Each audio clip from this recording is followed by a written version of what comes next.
The acceptance letter trembled in my hands as tears blurred the words full academic scholarship.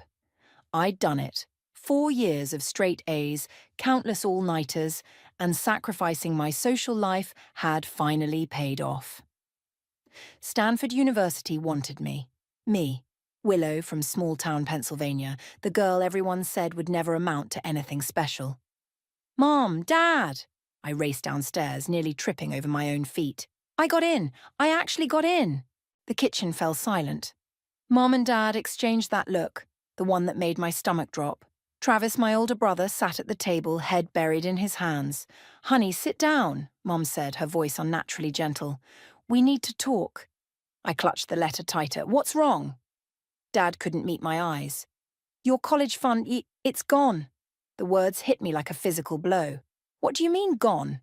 "Travis needed help," Mom explained, placing her hand on my brother's shoulder. "He got into some trouble with some dangerous people. We had to use the money to pay off his gambling debts," I finished, my voice hollow.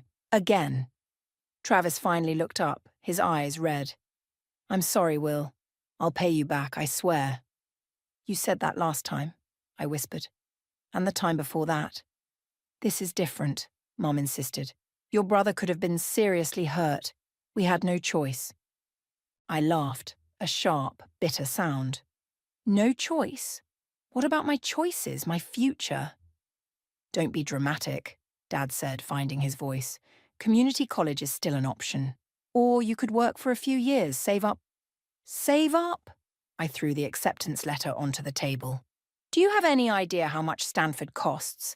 The scholarship only covers part of it. That fund was everything I had." "Willow," Mom's tone turned stern.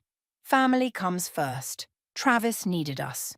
"And I don't?" My voice cracked. "I've never asked for anything. I worked my arse off while you threw money at Travis's mistakes over and over." "Watch your tone, young lady," Dad warned. My phone buzzed in my pocket. A welcome interruption. Unknown number. "Hello," I answered, turning away from my family. "Is this Willow Norton? This is Margaret from Mills and Associates law firm. We received your application for the receptionist position. I'd applied weeks ago, desperate for summer work. Now it felt like a lifeline." "Yes, this is she." "Could you come in for an interview tomorrow at 9 a.m.? "Absolutely," I said, my mind racing. "I'll be there." I hung up and faced my family again. Travis had disappeared, probably to hide in his room like he always did when things got tough. Mum was already making excuses for him, Dad nodding along. "I have a job interview tomorrow," I announced. "That's nice, dear," Mom said dismissively. "Now about Travis." "No," I cut her off. "I'm done talking about Travis. I'm done with all of this." I stormed upstairs to my room, pulling out my suitcase. Through my tears, I began packing, my movements mechanical. A soft knock at my door made me freeze. "Go away!" The door opened anyway. Sylvia, my best friend from next door, stood there. She must have heard everything through her bedroom window again. "I brought ice cream," she said, holding up a pint and 2 spoons. "Want to talk about it?" I sank onto my bed. "They took everything, Syl. Everything I worked for." She sat beside me, handed me a spoon. "So what are you going to do about it?" "I got a job interview at Mills and Associates." "The law firm?" Sylvia's eyes widened. "That's huge. It's just a receptionist position." "It's a foot in the door," she corrected. "And you're the smartest person I know. You'll work your way up." I stabbed my spoon into the ice cream. "They don't think I can do anything. Did you hear them? Community college is still an option." I mimicked Dad's condescending tone. "Then prove them wrong," Sylvia said simply. "Show them exactly what you can do." I looked at her, really looked at her, and something shifted inside me. The tears dried up. The helplessness transformed into determination. "You're right," I said slowly. "I'm done being the good daughter they can ignore. Done watching Travis destroy everything while they clean up his messes." "What are you going to do?" I smiled, and it wasn't entirely nice. "I'm going to become someone they can't ignore. Someone with real power." I glanced at my Stanford letter, now crumpled on the floor. "They think law school is out of reach? Fine. I'll learn law from the ground up instead." Sylvia grinned. "Now that sounds like a plan." I took another bite of ice cream. my mind already racing ahead. Tomorrow I'd walk into that law firm and start my new life. And someday, when my family needed help again, because they always did, they'd find out exactly who I'd become. Reception. This is Willow speaking. How may I direct your call? I balanced the phone between my ear and shoulder while sorting through a stack of documents. 3 months into my job at Mills & Associates, and I'd already memorized every partner's schedule, client preference, and filing system. "Hey, new girl," a friendly voice called out. I looked up to see Tobias, Mr. Mills's son, leaning against my desk. He pointed at my coffee cup. "That's stone cold. Want a fresh one?" "Thanks, but I can't leave the desk right now. Mr. Mills needs these briefs sorted before the Thompson meeting, I know." He grinned. "I'll watch the phones for 5 minutes. Go get yourself some caffeine." I hesitated, then grabbed my cup. The break room was mercifully empty, but as I reached for the coffee pot, I heard voices from the partners' lounge next door. "That new receptionist," Mr. Mills was saying. "She's something else. The young one? Willow?" Another voice. Mr. Parker, I thought. What about her? She reorganized our entire filing system last week, found 3 missing depositions that could have cost us the Riverside case, and she's been studying the briefs in her spare time. "A receptionist who actually reads the briefs?" Mr. Parker chuckled. "That's a first. She's wasted at that desk, Jacob. I'm thinking of moving her to paralegal." My hand froze on the coffee pot. Paralegal? After just 3 months? Eavesdropping? A woman's voice made me jump. I spun around to face a tall, elegant black woman in a crisp suit. "I'm Sylvia, new associate attorney, and you're Willow, right? The super receptionist everyone's talking about?" I stammered. She laughed. "Relax. I do my best intel gathering by the coffee machine too." She filled her own cup. "Word is, you're gunning for more than just answering phones." "I want to learn everything I can," I admitted. "Law school isn't an option right now, but there's more than one way to climb a mountain." She nodded approvingly. "Smart girl. Want some free advice? Always. Take a paralegal certification course. Online, nights. When they offer you the position, and they will, you'll be ready." I smiled. "I started the course 2 weeks ago." "Even smarter than I thought." She handed me a business card. "I like you, Willow. Let's do lunch sometime." Back at my desk, Tobias was struggling with the phones. "3 lines at once," he complained. "How do you do this?" "Practice," I said, smoothly taking over. "And a really good memory." "Speaking of memory," he lowered his voice, "your brother called while you were gone, said it was urgent." My smile vanished. "Did he leave a message?" "Just asked you to call home." "Thanks. I wouldn't be calling back." Later that evening, as I was preparing to leave, my cell phone rang. Mom's number. I let it go to voicemail, but she called right back. "What?" I answered sharply. "Don't take that tone with me," she snapped. "We haven't heard from you in weeks. Travis needs—" "I'm at work, Mom. I can't talk." "Work? That receptionist job? Honey, you need to think about your future. Your father knows someone at the bank who could—" "I have to go." I hung up, hands shaking. "Family trouble?" I jumped. Mr. Mills stood behind me, coat in hand. "I'm sorry, sir. I don't usually take personal calls at work." "Willow," he said kindly, "I've been watching you. You're first in, last out. You study every document that crosses your desk. You've learned our filing system better than people who've been here for years." I straightened my shoulders. "I want to learn everything I can, sir." "Why?" "Because knowledge is power," I said without thinking, then blushed. "No, you're exactly right," he smiled. "How would you like to move up to paralegal? We'll adjust your schedule so you can finish your certification." My heart raced.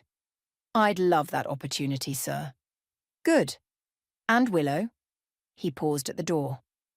"Whatever's going on with your family, don't let it distract you. I see real potential in you." After he left, I sat at my desk, staring at my phone. 3 missed calls from Mom, 2 from Travis. Let them call.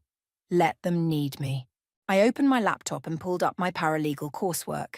Every hour studying was another step away from being that helpless girl whose dreams they'd stolen, another step toward becoming someone with real power. Knowledge is power, I whispered to myself, and began to read. 4 years flew by like pages in a windstorm.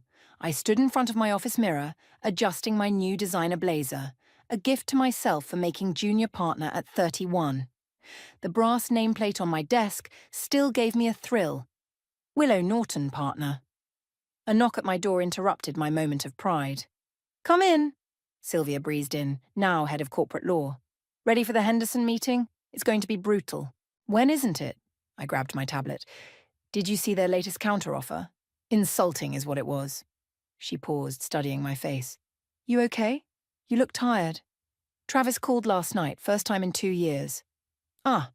She sat on the edge of my desk. What did baby brother want? Didn't answer, but he left 6 voicemails, each more desperate than the last. Show me your game face, Sylvia demanded.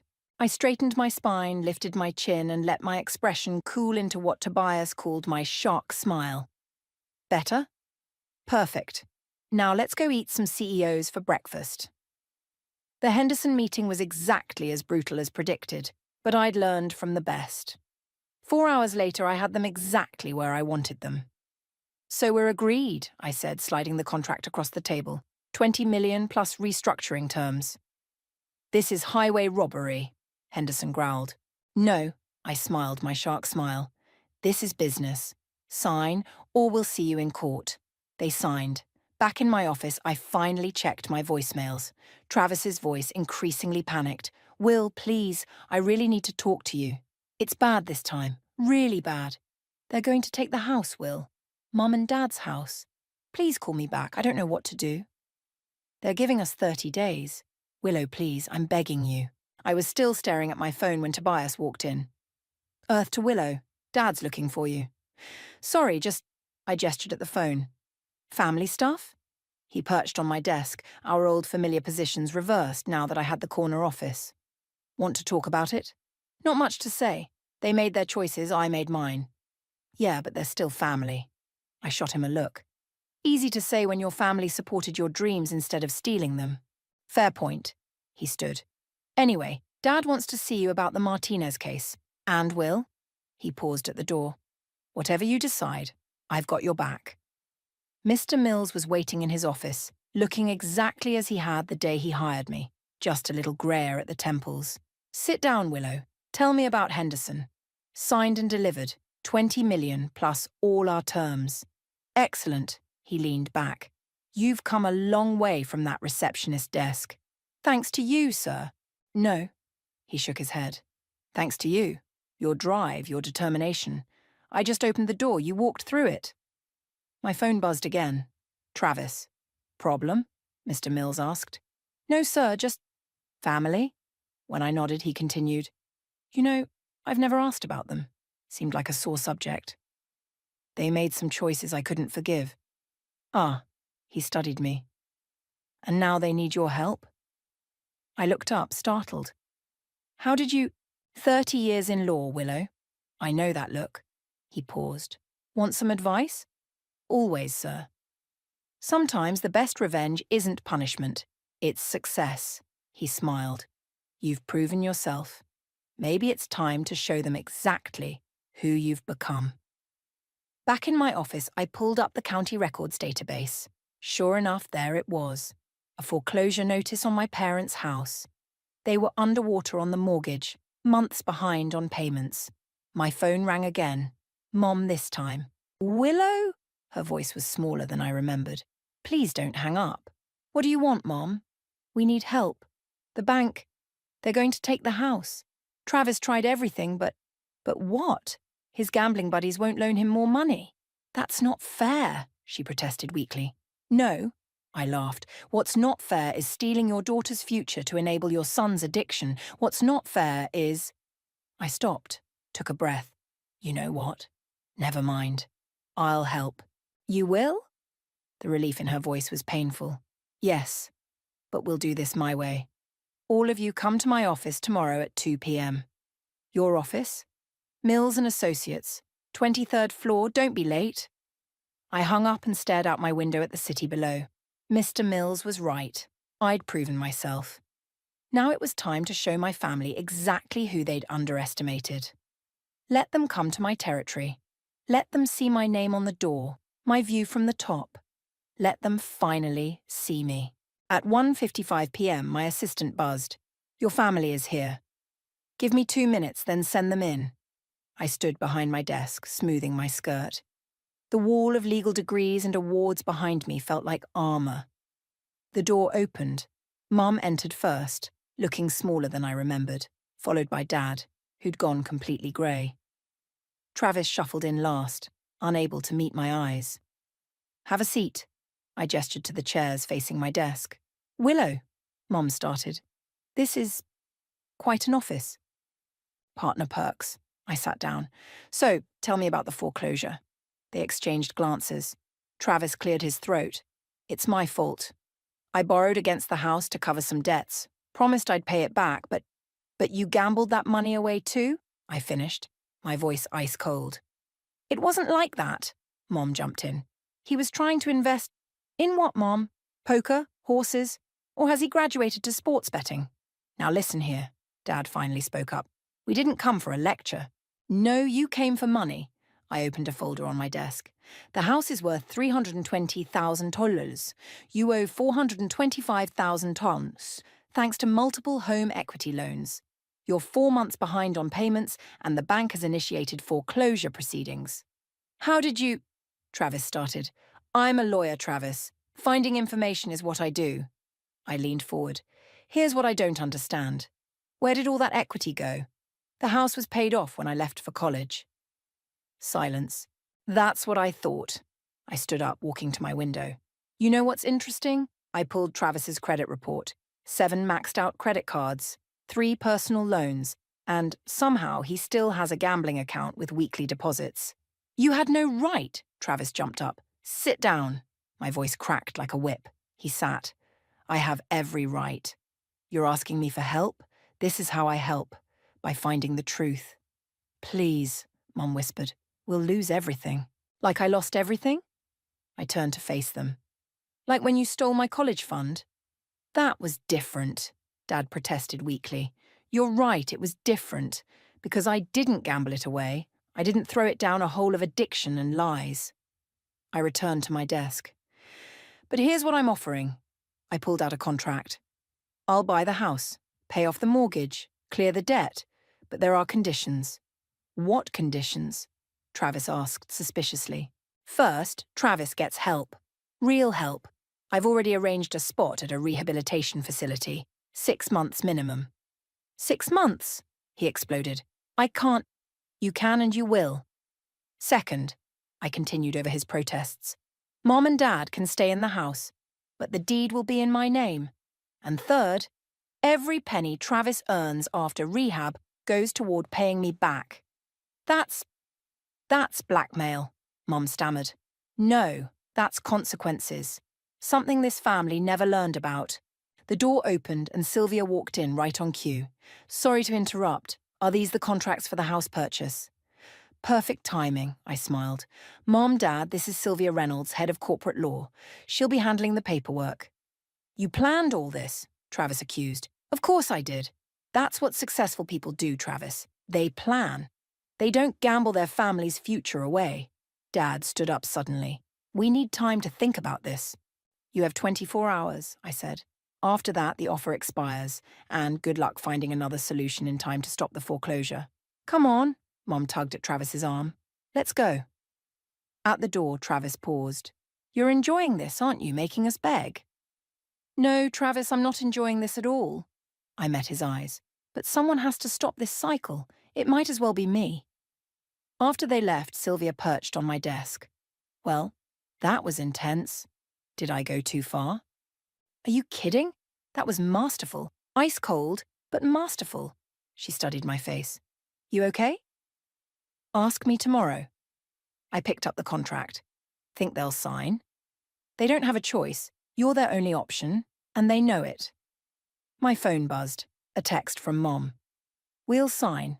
But I hope you're happy with what you've become. I showed Sylvia the message. She snorted. What you've become? You mean successful, independent, powerful? Exactly. I smiled, but it felt brittle. Everything they never wanted me to be. I turned back to my window, watching the city lights flicker on as dusk approached. Tomorrow they'd sign. Tomorrow the tables would finally turn. But Mom's words echoed in my head. I hope you're happy with what you've become. The truth was, I wasn't sure how I felt about it either, but it was too late to turn back now. The conference room felt colder than usual as my family filed in the next morning.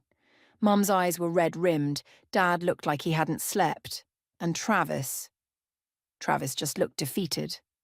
Sylvia laid out the contracts while I stood at the head of the table.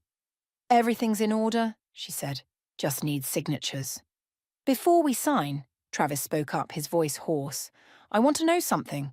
Why are you really doing this, Will? I told you, someone has to… No. He stood up, hands flat on the table. The truth. Is this revenge? For the college fund? Sit down, Travis, Mom hissed. No, let him speak, I said. You want the truth? Fine. This isn't about revenge. This is about consequences, about finally facing reality instead of enabling more destruction. That's rich, he laughed bitterly. You standing there in your fancy suit, in your fancy office judging us. I earned this, I snapped. Every bit of it. While you were gambling away their retirement, I was working 80-hour weeks. While you were taking out loans you couldn't repay, I was studying law at night.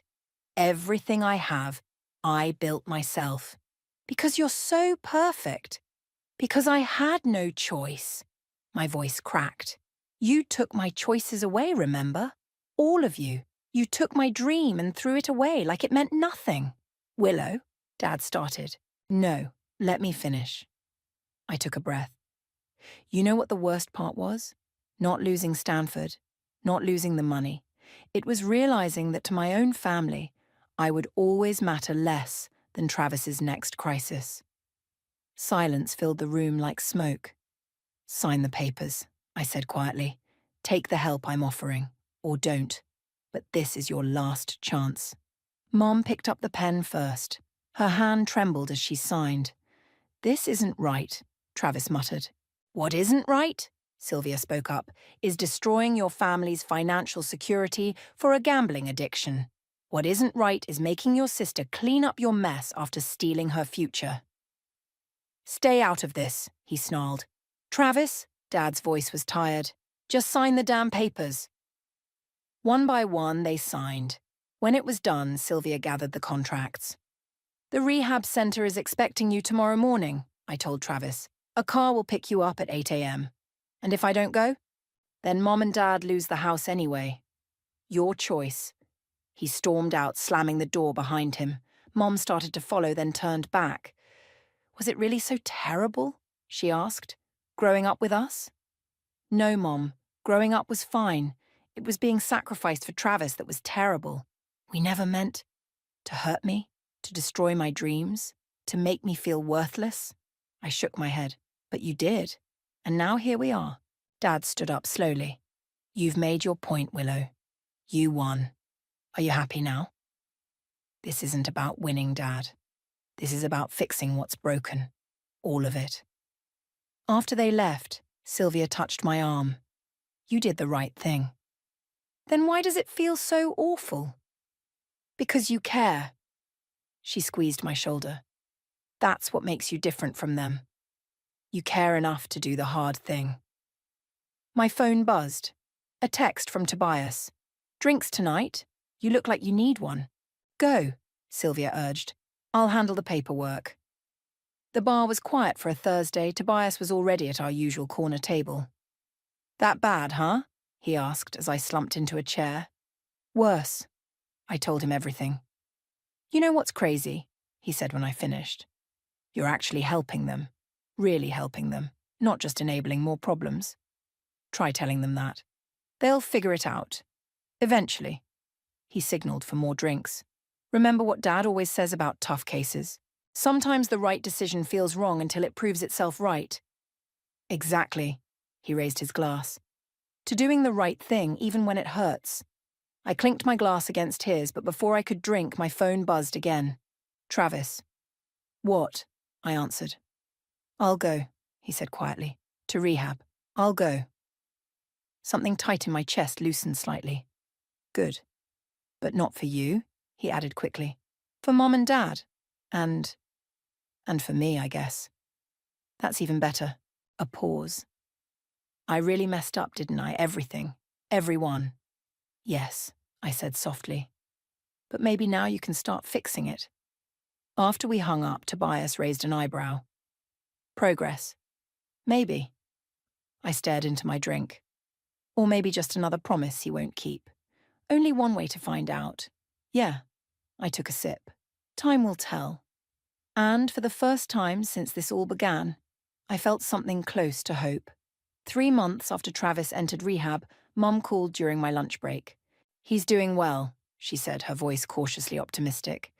The counselors say he's making progress. That's good.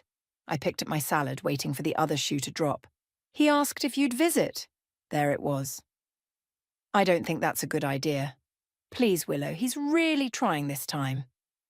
Before I could respond, Sylvia burst into my office. Turn on the news, now. I switched on the wall-mounted TV. Mum, I have to go. The headline made my blood run cold. Major law firm implicated in fraud scandal. Below it, a familiar name scrolled across the screen. That's impossible, I whispered. We handled their accounts. Emergency partner meeting in 5 minutes, Sylvia said grimly. The conference room was chaos, partners shouting over each other, associates hovering nervously by the walls. Mr. Mills stood at the head of the table, looking older than I'd ever seen him. Quiet, he commanded. The room fell silent. The Henderson Group has been charged with massive securities fraud. They're claiming we knew about it. That's ridiculous, I stood up. I handled their contracts personally. Everything was... They're saying you specifically signed off on fraudulent documents. The room spun. What? They're trying to save themselves, Tobias spoke up, throwing us under the bus. Willow, Mr. Mills said quietly, did you check every document they provided? Of course I stopped, remembering. There had been so many papers, so many meetings. Had I missed something? My phone buzzed. Travis. Not now. We need to review everything, Sylvia announced. Every contract, every email, every post-it note. Already on it, I pulled out my tablet. I kept copies of everything. Hours blurred into days. I barely left the office, surviving on coffee and determination. My phone kept buzzing. Travis, Mom, Dad. I ignored them all. On the 4th day, Tobias found me asleep at my desk. Go home, he ordered. You're no good to anyone like this. Can't. Almost found.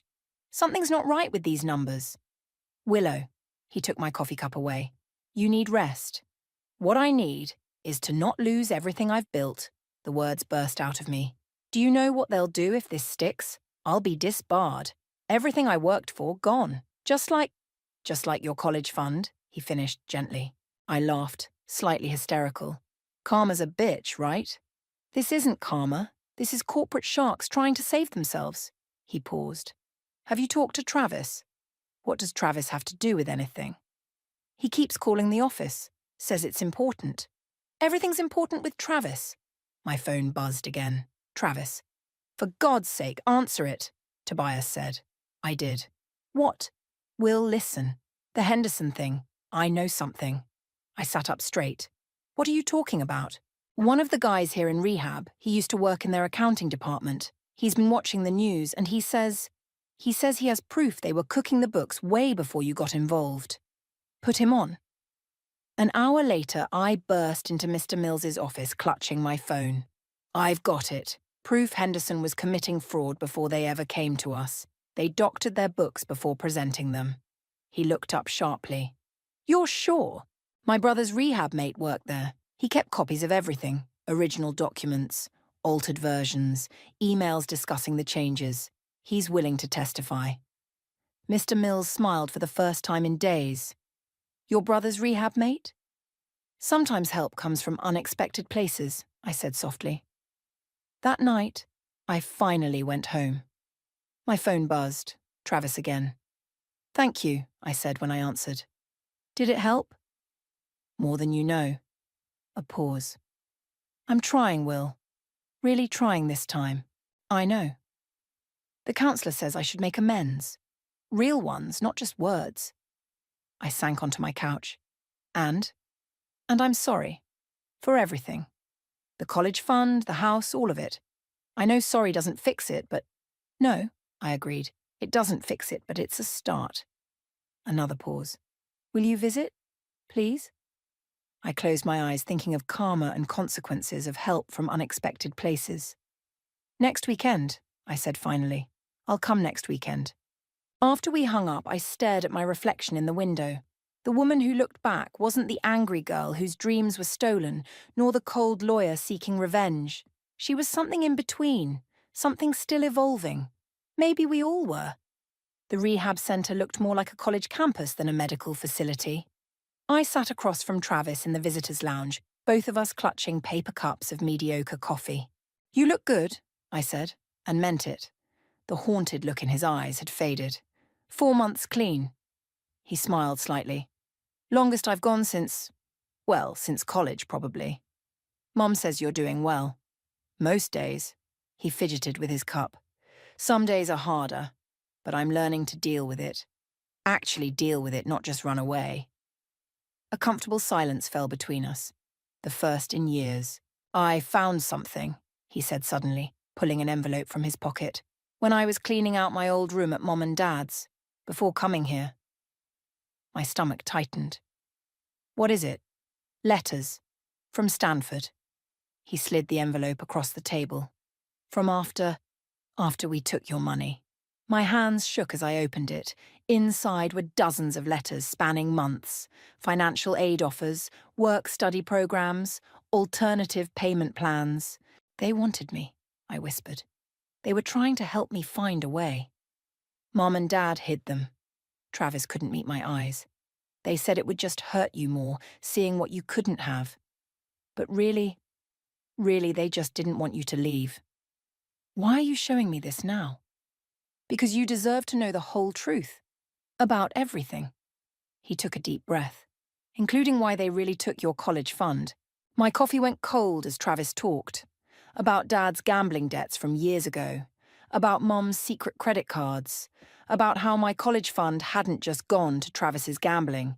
It had gone to cover decades of family financial secrets. They used me as the scapegoat, he said quietly. Let you blame me because, well, I was already the screw-up, right? Why didn't you tell me? Because I was guilty too. Maybe not of everything, but enough. He ran a hand through his hair. Besides, would you have believed me back then? Before I could answer, my phone buzzed.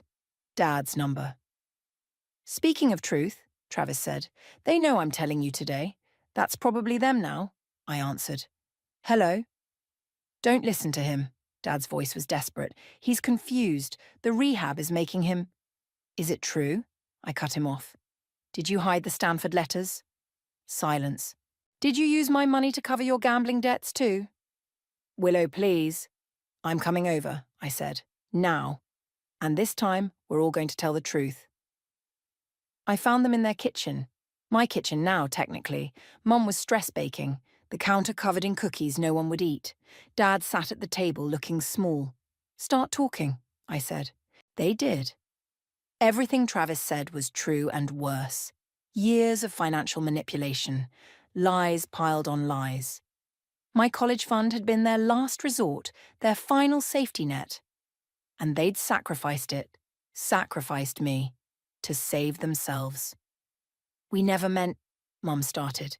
To get caught, I finished. That's the only thing you never meant to happen. What are you going to do? Dad asked. I looked around the kitchen where I'd grown up, where I'd done homework and baked cookies and dreamed of Stanford. Nothing, I said finally. Nothing. The house is still mine. The contracts stand. Travis stays in rehab. I stood up. But now I know the truth, and that's worth more than revenge. We did love you, Mum said softly. We still do. Love isn't enough, Mom. Trust is everything, and you broke that a long time ago. Back at my office, Sylvia found me staring out my window. That bad? Worse? I told her everything. Jesus, she whispered. What now? Now? I turned to face her. Now I keep the house. Keep helping Travis. Keep building my own life. Just like that? No. I smiled sadly. But I'm done letting their choices control my future. I've got my own path now. My phone buzzed. A text from Travis. Thank you for listening, for everything. You know what's funny? I said to Sylvia. All these years, I thought getting revenge would fix everything, make me feel whole again. And now? Now I realize the best revenge was never about hurting them. It was about healing myself. She hugged me tight. That's my girl. Another text came through from Mr. Mills. Dinner tonight? We need to discuss your future at the firm. Speaking of futures, I showed Sylvia the text. Want to bet he's finally ready to make me senior partner? After how you handled Henderson, it's about damn time. I looked at my reflection in the window, remembering that broken girl whose dreams were stolen. She wasn't broken anymore. She was finally, truly free. Senior partner, Mr. Mills announced, raising his glass. The youngest in the firm's history.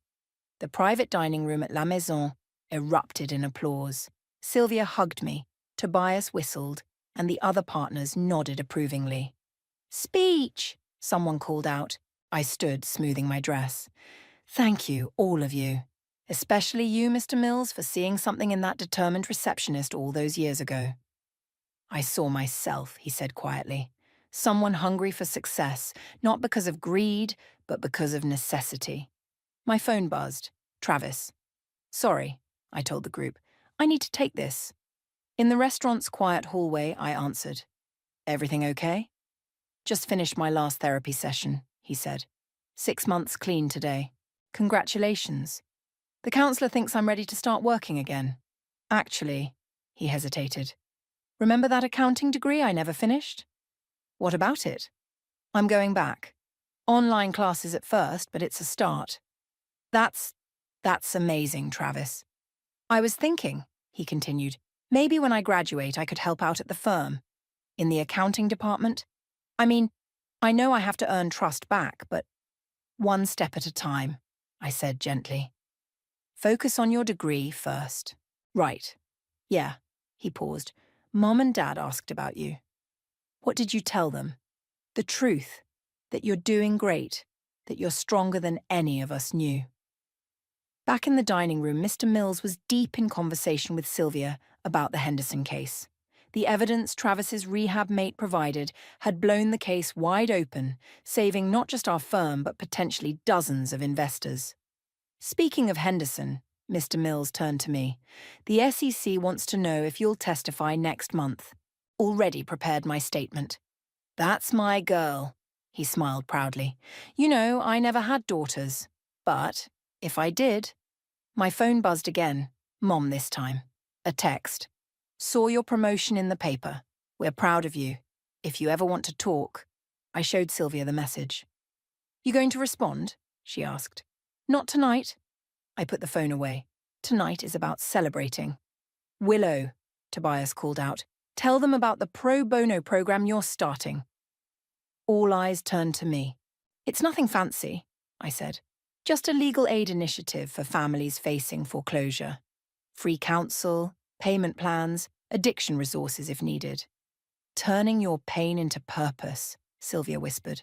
Something like that. Later, as the party wound down, Mr. Mills pulled me aside.